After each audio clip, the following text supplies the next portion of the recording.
Hello, welcome to this episode of the Gin and Tonic Show. My name is Nikhil, and I am your host. You can probably tell by my name that I was a Hindu, and according to the definition, I'm still a Hindu, but I identify as an agnostic.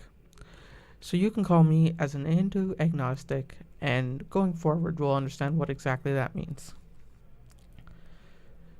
Hinduism is the world's oldest religion, and according to many scholars, with roots and customs dating back to 4,000 years. Today, it has around 900 million followers. Hinduism is the third largest religion behind Christianity and Islam. Now, I know we mainly focus on Islam on this channel, but being of a religious podcast in some sort, I feel it's rather a shame that we don't really discuss one of the world's oldest religions. So let us get started on just discussing more details about what exactly Hinduism is and what goes on within it. So because there is no specific founder for the religion itself, it's hard to trace its origins and history. Hinduism is unique because it's not a single religion, but a compilation of many traditions and philosophies.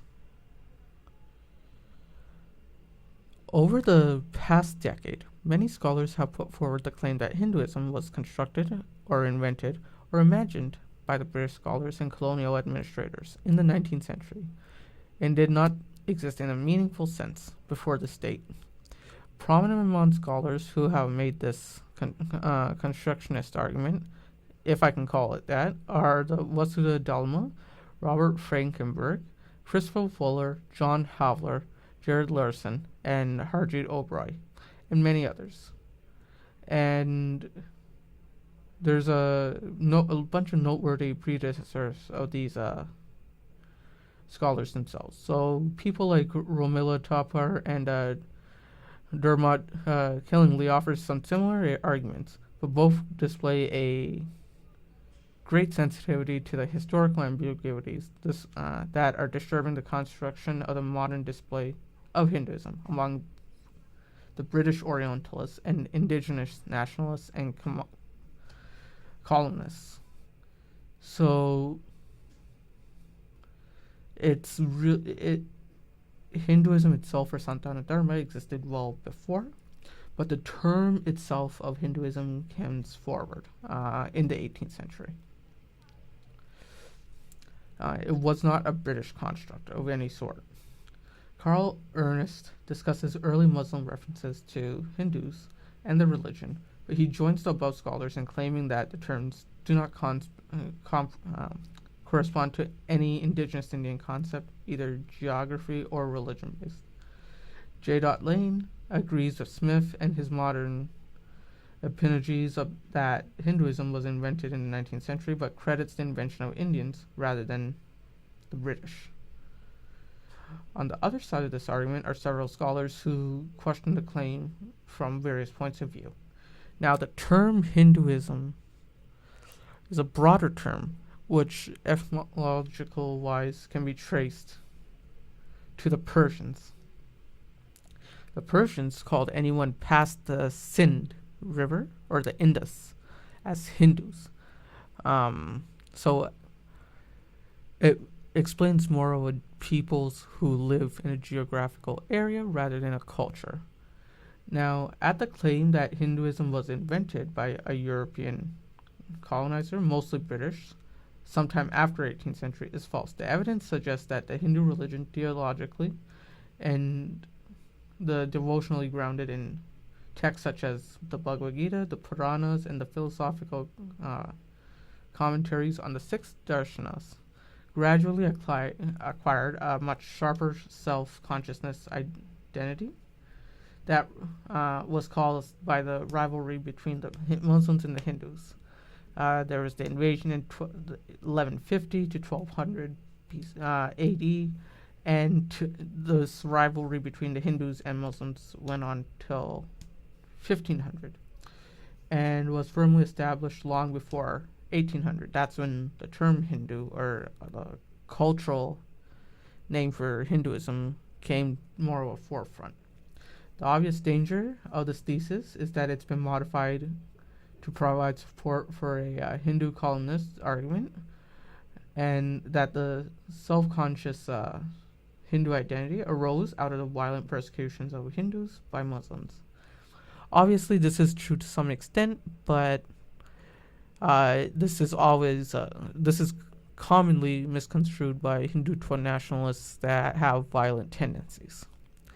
Obviously, I always say that, like any group, there's violent constituents in any religion, and I rather not. I understand people who would claim to be a part of a religion but want to be in a more liberal front. But when there's things that you disagree with 80 to 90% of that certain thing, you're no longer part of that sect. So there were many things in Hinduism that I do disagree with. Hence, I no longer follow it, rather than calling myself Orthodox Hindu. Now, like I mentioned, the term Hindu does derive from people who are ethnically from a certain region under the Sindh River or Indus River. Hence, I technically do qualify as a Hindu, just because of my ethnicity. But I am an agnostic. Let's go through the beliefs that Hindus do follow. So Hinduism embraces many religious ideas. For this reason, sometimes it's referred to a way of life or a family of religions as opposed to a single organized religion. So I think this kind of philosophy does bring in a lot of peace, but it also opens the door for a bunch of charlatans. Because there is a lot of scams with babas and gurus in India who just anyone can open up their own version of a Hindu organization and basically become a racketeering criminal enterprise. This isn't common, but it's a lot harder to convert people from, let's say, in a Christian background or a Islamic background, because with Christianity, the Catholicism, let's say, you can't really convert into your own sect of Catholicism because you got to follow what the Pope says. That kind of thing isn't really available in Hinduism because each one has it has so many different religions coming in, where each one has their own interpretation of it. So most forms of Hinduism are henotheistic, meaning they worship a single deity known as Brahman, but recognize other gods and goddesses. And followers believe that there are multiple paths to reach God. So there is one force of energy, but that force of energy takes various roles or avatars to do various duties. And you can follow any one of these avatars, and you'd essentially be praying to the same Brahman, and you can reach God in that manner. And Hindus believe in the doctrines of samsara, which is the continuous cycle of life, death, and reincarnation, and karma, the universal laws of cause and effect, essentially. The karma is not what a white girl who drinks Starbucks tells you. It's more so of your brownie points versus bad things. And it's really a deep concept. We'll also cover that today. One of the key thoughts of Hinduism is the Atman, or the belief in your soul. The principal philosophy behind this is that living organisms or living creatures all have a soul, and they're all part of the supreme soul, Brahman, like we mentioned. The goal is to achieve moksha, or salvation, which ends the cycle of rebirth, and you become a part of that absolute soul. So what that will mean is, depending on the karma that you make upon yourself, you will reincarnate again and again until you reach the highest of high souls. And then once you achieve that standard, you will then reach moksha, which means you will go right into uh, the Atman, or the Brahman. I mean, now depending on what sect, that Brahman or that energy or that area where you reach moksha will be different. For example, Shiva will say he's the Lord of Destruction, but it's not the exact translation from Sanskrit would mean destruction, but what it would mean is the god of the ending, meaning you're going to die, and once you reach a certain level of moksha, your soul will go into Shiva. Other people will say, let's say you're in the Hare Krishna movement, which I followed for many years, your soul will attain moksha by going to Lord Krishna. So it really depends on what sect, but like I mentioned before, all these gods are part of the Brahman, and you can follow any one of these deities and you'll still achieve moksha with the Brahman. So the main basis for Hinduism is to achieve dharma, which is a code of living that emphasizes good conduct and morality.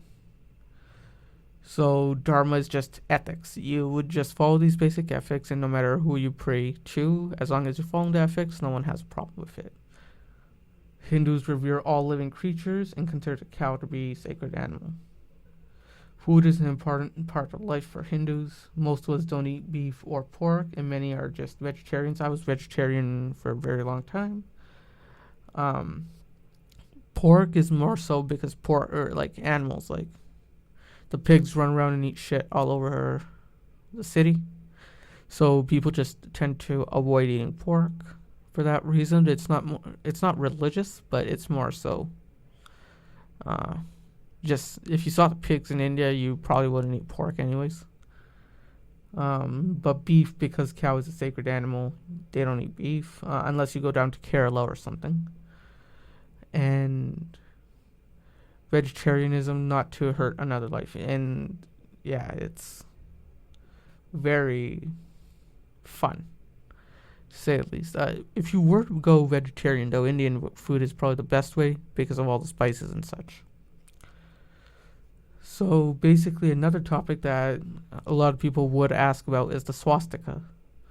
There's basically two symbols in Hinduism. You have the Om and then the swastika. The Om is like the three with the tail and the hat. And swastika, you might know, is the morphed into the Nazi symbol. It's supposed to represent good fortune, but it's been destroyed, butchered. In Hindi, it's called balakard, into something totally different by the Nazis. The Om symbol is important because it represents the three sounds in Sanskrit that combine to make any other word. So a, u, om. So most sounds in Sanskrit are made off of these three symbols, and they say that these three words are what came from heaven to humans.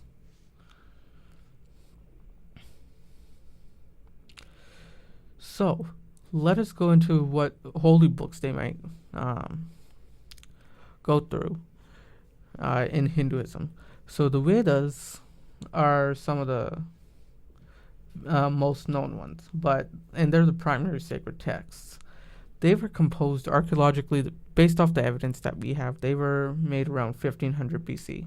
Now, depending on who you talk to, let's say you talk to a grandfather or someone who's a believer, will say, oh, it was given hundreds of thousands or millions of years ago to the first sages. The Vedas were always present. One of the stories I remember, I forgot the specific sage, but they're one of the sons of the Saptarishis, or the seven sages that came onto Earth. We have the Matsya Avatar. Hayagriva was stealing the Vedas. The horse demon was stealing the Vedas from Lord Brahma, and Lord Vishnu had to make an avatar, like we mentioned. He's one of the people, main trilogy or the Trinity. He had to come down in the form of a fish and retrieve the Vedas, defeat the horse demon, And then there's a great flood in that region, quite like Noah's flood.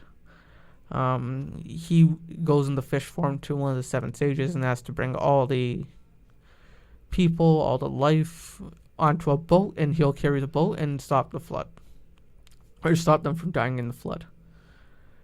So the Vedas were originally brought to earth to these seven priests, who are the forefathers of all Brahmins. And it's our responsibility as Brahmins to push it forward. That's the official story we're told. And every Brahmin knows their Gotra, which is their original original sage from the seven sages. Mine is supposed to be Kondanyasa, which is what I was always saying in the temples before prayers. My name is Nikhil. My ancestor is my dad, my grandfather, leading from Kondanyasa. So let's get back to Vedas here. The Vedas are mainly made up of four Vedas: the Rig Veda, the Sama Veda, the Yajur Veda, and the Atharva Veda.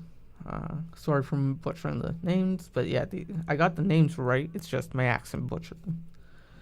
So, like I mentioned, the Hindus do believe that this transcends all time and doesn't have a beginning or end. The knowledge existed; it was just transferred to humans in the earliest stages.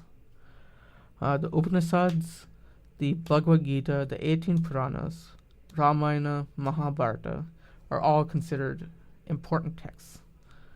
The Upanishads just being your Dharma. The Bhagavad Gita, everyone might know Lord Krishna. What he does is, it's also your Dharma. It's essentially the closest thing that Hindus have to their Bible would be the Bhagavad Gita. It's got Gita meaning song or poem, and then Bhagavad is the Sanskrit word for God.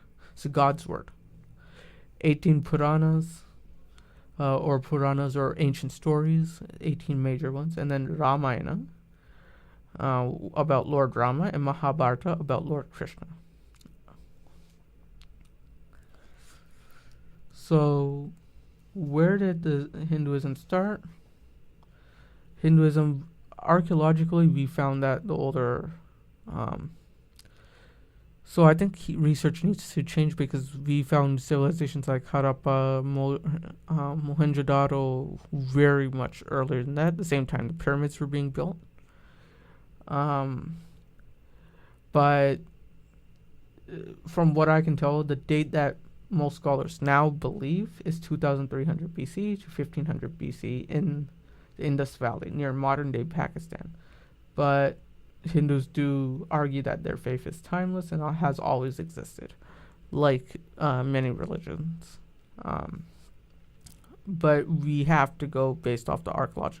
Hey, if they can bring in evidence showing that, hey, we've existed 10,000 years ago, Göbekli Tepe with Graham Hancock, we've existed in that same time, the Turkish artifacts came from the Indus Valley. If you can prove that, I'll be happy to believe it. And the issue is that, unlike many religions, Hinduism has no one founder. It's a fusion of various beliefs, so it's harder to trace. So there is debate on what I'm about to mention, but hopefully, no one comes at me. This is the research I was able to find. This is what's more accurately sound. We can trace the language back archaeologically based off of this. If there is evidence to the contrary, please do message it to me on Discord or such.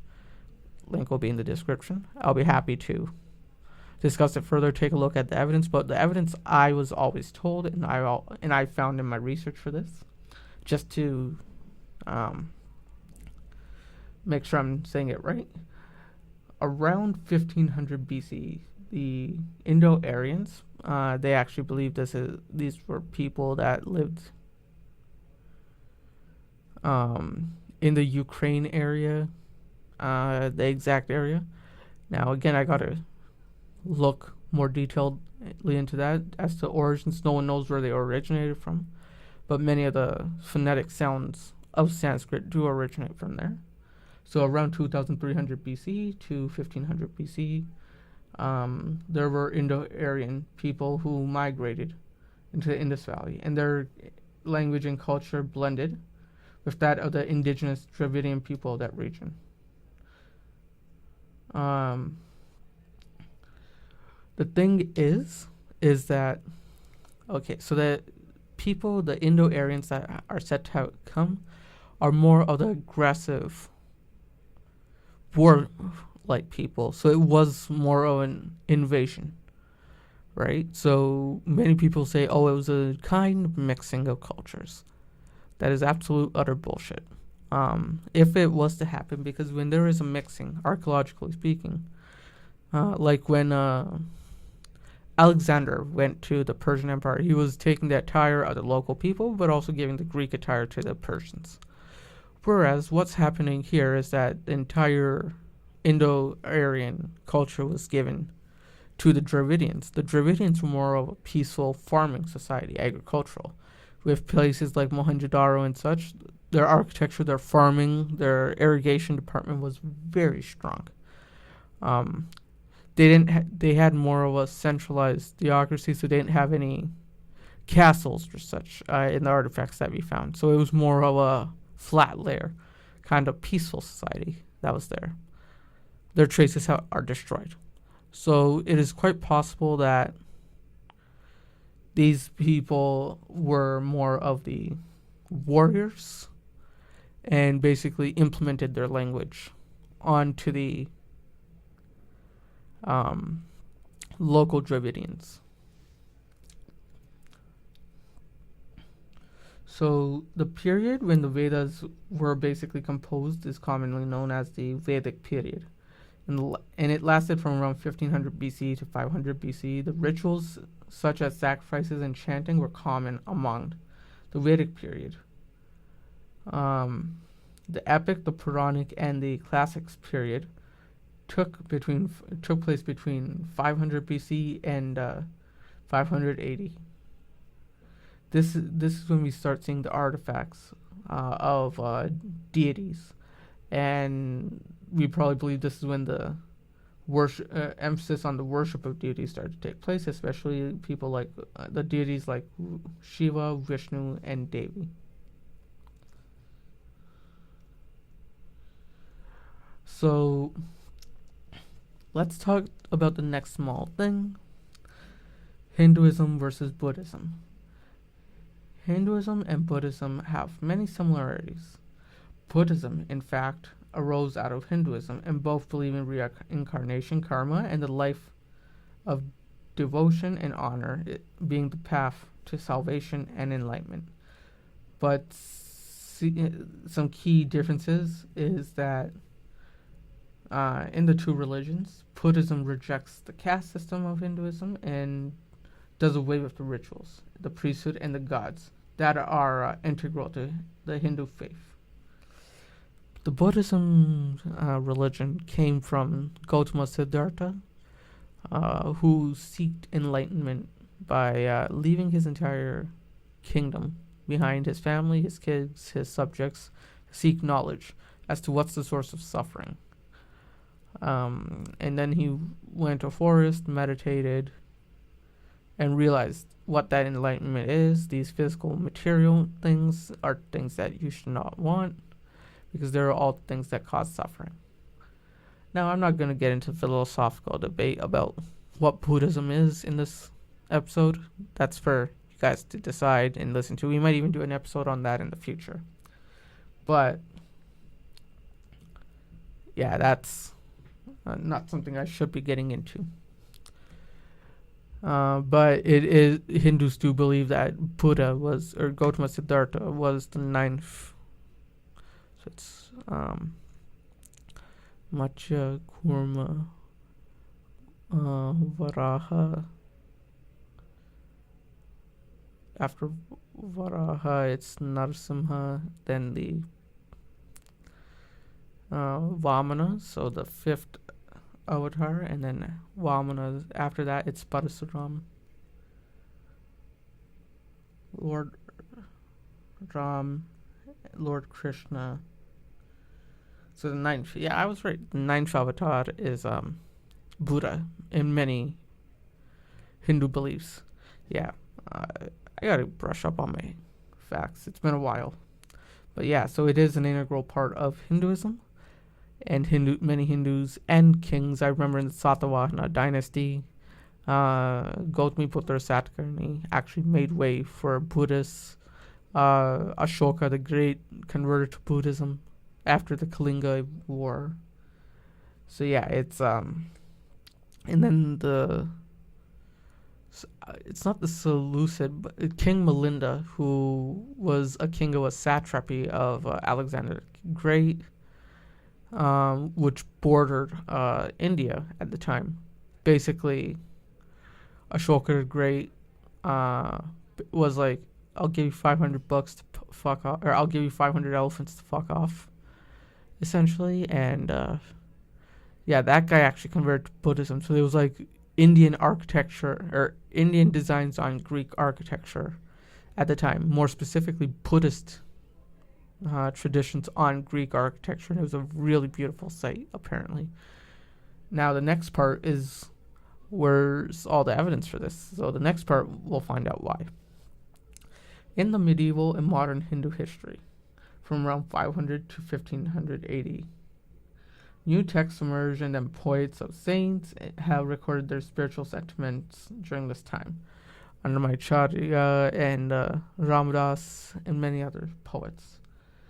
During the 7th century, Muslim Arabs began their invasion of India. During these parts of the Muslim period, which lasted around 1200 to 1757, Islamic rulers prevented Hindus from worshipping their deities and destroyed not some but many temples. Taxadila and Nandana Empire, I believe. The temples, Taxadala Empire actually got... why do I keep saying empire? Taxadala University and Nandala University both got destroyed. And people say, oh, Hinduism doesn't have any written records. It actually did in these universities. People all over the world, all the way from the Han Dynasty or near Korea, and all the way to the Greeks or from the Hellenic area, came to put their writings. And it actually rivaled that Library of Alexandria for many years. And people who know the history of Alexandria, the Library of Alexandria, knew that the Ptolemaic dynasty put their entire dynasty's worth of knowledge, the world's knowledge, in that library before the Romans savagely burnt it down. Same thing with our universities. During the 1200 to 1757 AD, many of these books were burnt down, and then an oral tradition had to be put in place. This is, like I mentioned before, this is where all the factions have set up against the fighting between Hindus and Muslims. Now, I honestly want to say that modern-day Muslims are not at fault for what their ancestors have done. Quite like modern-day Germans are not responsible for Nazis, right? But what needs to be acknowledged is that violence towards Muslims is not okay, but the destruction of the temples. For example, Ayodhya temple recently was destroyed, or not recently, but in the 1600s was destroyed, and they were able to carbon date it, saying to the exact year, or radiometric dating and such, and it showed that there was for thousands of years a Hindu temple under Ayodhya where Lord Rama lived. So yeah, that's one thing that really needs to be brought to the forefront. And then places like Kashmir and such, again, it's Kashmir in Hinduism is basically places where all the sages and such go to worship. And then the Kashmiri Pundits were all brutally massacred in a like genocide. Kashmir Files does a great job at showing it. So that's a rabbit hole I do not wish to go down. But yeah, let's keep going with Mahatma Gandhi. Mahatma Gandhi and Hinduism. So basically, from 1957 to 1947, the British controlled India. At first, the new rulers allowed Hindu practices without any interference. Yeah, it's they're the thing with the British was like they want their spice. You give them their spice and gold. They let you do your rituals or whatever, do your dance and songs. They didn't like it, but they're like, hey, we're getting paid. You didn't pay them, they beat you pretty mercilessly. I'll tell you that. But in the later years, many missionaries came and tried to convert and westernize the people. Many reformers emerged from this British period, and that's when Mahatma Gandhi came and he tried to abolish the caste system. So, after the partition of 1947 and Gandhi was assassinated in 1948, British India was split into the parts of independent nations of India and Pakistan, and Hinduism became the major religion of India. Starting from the 1960s, many Hindus started migrating to North America and Britain, spreading their faith and philosophies to the Western world. So that's enough for the history from my side. Let's go into more of the deities. What deities are present in Hinduism? So basically, the Hindu gods include deities like Lord Brahma, who's responsible for the creation of all the world and living things. Vishnu, the god that preserves and protects the universe. Lord Shiva, the god that destroys the universe in order to recreate it. So destroy is a harsh term, I know, but it's more so sucks in. You become one with Shiva, and then he uses it to send that information to Brahma to recreate you or things. Krishna, the god of compassion, tenderness, of love, who is also an avatar, the 8th avatar, I believe, of Lord Vishnu. You have Devi, the goddess that fights to restore Dharma. You have Lakshmi, the god of wealth and purity. You have Saraswati, the god of learning and music. So these are the main deities that you'll see, but like I mentioned, there's 33 million, right? Every village will have their own deity, every area will have their own deity, but these ones are the main ones that you'll see.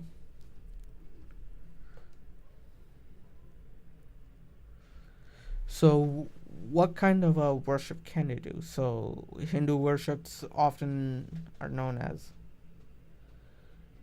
pujas, right? And they take place in a mandir, which is the Sanskrit word or Hindi word for temple. Followers can visit the mandir at any time, and they can go at any time they please. They will be given food, prasad, and they can also worship at home if they have the shrine of that god, but you can, because the force is the same for all gods, you can sit there and pray to any god you would like. The god of the giving of offerings is really important to Hindu worship, and it's a common practice to give flowers, oils, and such to the god or goddesses. Normally, these presents were given and then used to make food for called annadanas. This was another bullshit aspect that I left in Hinduism because when I was in Windsor, there used to be this temple. They used to have these things called annadanas. My parents would go there almost every weekend, cook food, and donate food. Right? They would bring bags of food, they would cook it, and they would donate it. And the people I would see at these donation events, I would see doctors, engineers, accountants, and I remember like my parents talking about how the people that they were donating food to, not giving but donating, not charging money but dana is donating to, they would complain about how they were earning more than my parents, right? So I'm not trashing my parents here, but it's just I was like, why are we donating to so and so person? And we lived a kilometer away from a homeless shelter. Or not even living. The temple was a kilometer away from a homeless shelter. I asked my parents, so why are we donating food to these people? isn't there a shelter of people who need food over there? And my parents were like, wait, what do you mean? And I'm like, it's a kilometer away. If you want to cook the food in the temple, we'll show it to God, we'll get all the offerings and such, and then we'll carry the food to the homeless shelter. It's like a 10-minute walk. Um, and they kind of realized what I was saying at the time, and I was like 12, right? And it was an actual genuine doubt or a question that I had. My parents were like, "Yeah, you're actually right. Why am I donating food to that person? They should be donating food to us. Like, let's go to this homeless shelter and cook for them." So it's one of those things where, yeah, it's that donation of food was originally a good thing, but there's so many organizations that if you go and do something like an abhishekam, you gotta make like you gotta donate pour milk over this idol, and if you look at where that milk's going, it's going into drainage, and there will be homeless people outside the temple expecting food. You could have given that milk. You could have offered that milk to God. You could have put it in like a cup or a vessel, put it in front of God, offered it to Him after the puja or the prayer is done. You can take that milk and give it to the homeless guy, so he can make coffee, like make it into a coffee and give it to him, right? That's not done nowadays in most temples. A lot of temples do a lot of good, but this isn't done anymore. And when you tell them that, they get so mad. I'm like, what? Why are they getting mad at what essentially is the truth? And this is one reason why I left the organized religion aspect of it. They're blinded, in a sense. Now, let's get back to the main topic of the places of worship. Each deity has their own mandir or temple, and depending on which one you go to, you're put into a different sect. So if you're a follower Lord Shiva or go to his temple, you have Shaivism or for Lord Shiva. Vaishnavas are for Lord Vishnu, and Shaktism is for Lord Devi, or the goddess Devi. I mean, Brahma. It's Marta, or Brahma doesn't actually have a temple. You can pray to him, but he was cursed a while back, and he doesn't have any temples. And just as an example, Lord Brahma, Lord Vishnu, and Lord Shiva are almost equivalent to the Hindu Trinity. And most people believe that all the other deities that you see are some sort of manifestations or avatars of these three people.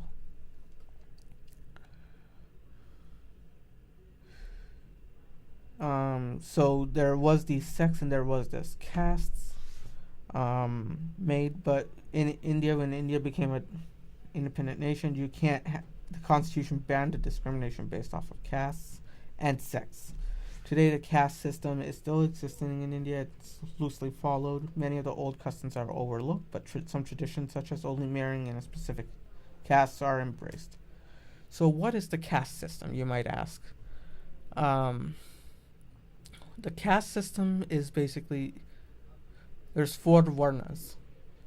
This was again an Indo-Aryan construct. They were more so the Brahmin and the Kshatriyas are the top. So they were the Indo-Aryans, and like I mentioned, they were warriors, so they probably used this to assert dominance. So they both carried the knowledge and the warriorship in nobility status. Then you had the Varnas, not the Varnas, the Vaishyas, which are the businessmen, and the Sudras, who were the laborers. Now, originally, you could interchange well before the Muslim.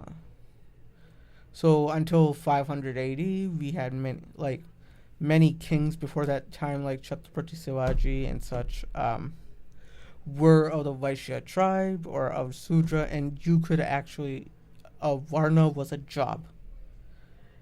It was based off of what work you did. There was no centralized there was universities, but no centralized educational systems like we did have today. So what's the best, if you want to be a blacksmith, what's the best way you learn how to be a blacksmith? Today, you can go to an engineering school, learn how to use these CNC machines and labs, but they didn't have modern day CNC labs or educational systems.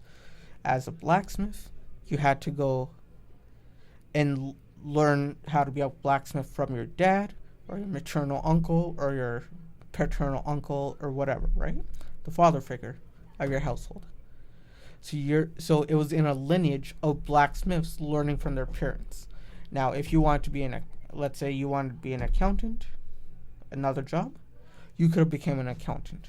It was a bit harder to do, but you could have done it because there's no centralized ways of how to become an accountant.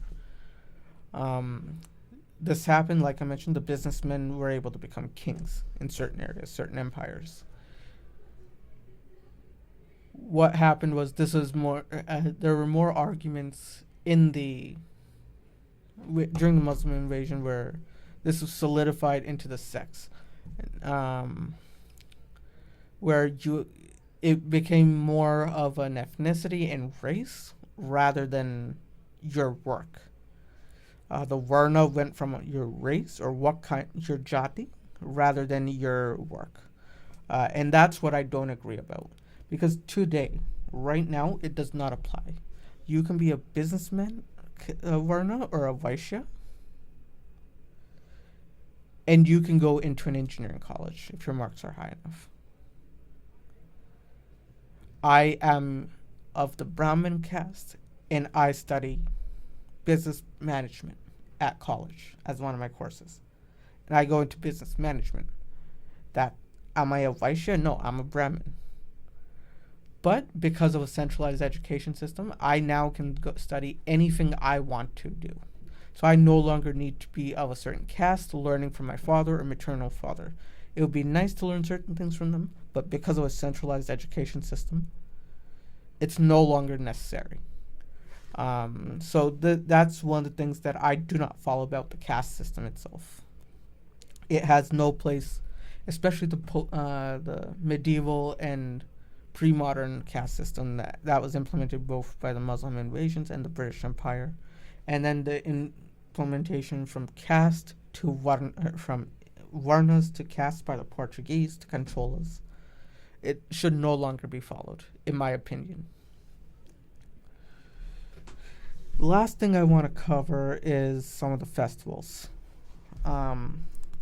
There's many festivals. I think we rival that or not the Christians, the Jews, in terms of festivals. Some include Diwali, Navaratri, Holi. So Diwali being the festival of lights. Navaratri is like Thanksgiving. We get the celebration of fertility and harvest. Holi, which is a spring festival of colors. Krishna Janmashtami, Krishnastami, is Krishna's birthday. Raksha Bandhan is a special day between sisters and brothers. Sister asks their brother, hey, protect me. And the brother will be like, yeah, sure, here's a gift. And then Shivaratri, which is for Lord Shiva. So, this is my explanation of Hinduism, what my thoughts are, and everything about it. Hopefully, you guys all liked it, and I'd be happy to have discussions in the comment section or in the Discord or whenever people would like on the topic. It's just a shame that most people talk about, when it comes to religion, mainly talk about the Western or Abrahamic faiths, and not many people do talk about the Eastern Hinduism or the Sanatana Dharma or the Buddhism, Taoism, and others. Right? So I want to make this special episode. Thank you so much. Have a great day. And until our regular show, take care.